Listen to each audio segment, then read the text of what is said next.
তাদের যে প্রত্যাশা ব্যক্ততা সেটা আসলে দেখছি। আমরা এই মুহূর্তে দেখছি যে জামায়াতের আমির তিনি কিন্তু আসলে এই যে সংসদ সচিবালয়ে এসেছেন এবং তিনি আসলে এখানে তার গাড়ি বহর রয়েছে, তার যে গাড়িটি রয়েছে সেটা কিন্তু এই যে সংসদ সচিবালয়ে আছেন। অর্থাৎ বলা যায় যে তিনি কিন্তু বিরোধী দলের যে প্রধান সেটা এখনো বলা যায় যে তিনি আসলে প্রধান হিসেবে অবদান রাখবেন এবং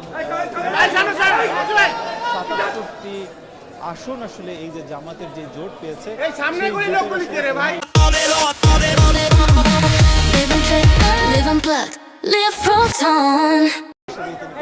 রাখবেন বলেই প্রত্যাশা করা হচ্ছে।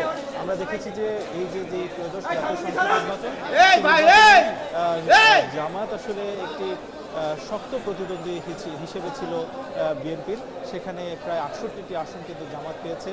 এর বাইরে খেলাফত মজলিস, বাংলাদেশ খেলাফত মজলিস তারা কিন্তু ৩টি পেয়েছে এবং এনসিপি নেতৃত্বাধীন যে দলটি রয়েছে এনসিপি তারা কিন্তু ৬টি পেয়েছে। সব মিলে ৭৭টি যে আসন সেটা কিন্তু আমরা ইতিমধ্যে দেখেছি যে জামাত জোট তারা কিন্তু পেয়েছে এবং জামাতের আমির তিনি কিন্তু এই যে সংসদ সচিবালয়ের ভিতরে প্রবেশ করলেন এবং এখানে যারা আসলে শুধুমাত্র জামাত জোটের যারা আছেন তারা শুধুমাত্র তারাই শপথ গ্রহণ করেননি।